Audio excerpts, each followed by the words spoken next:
Sunt o mână de țărână, sunt nimic sub soare, însă am aici jos un Dumnezeu mare. Însă am aici jos un Dumnezeu mare.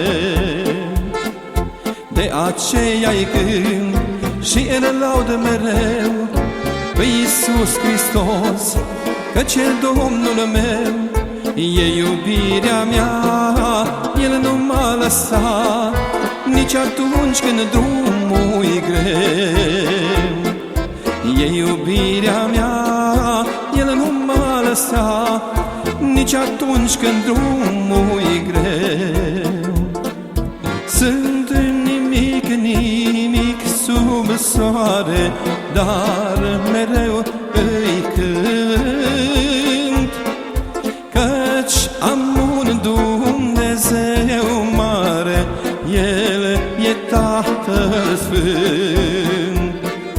Căci am un Dumnezeu mare, El e Tatăl Sfânt. De aceea-i cânt și îl laud mereu pe Iisus Hristos, căci e Domnul meu, e iubirea mea. El nu m-a lăsat nici atunci când drumul-i greu.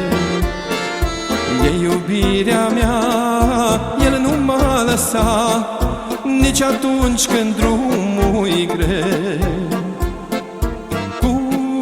Voi ajunge acasă în împărăție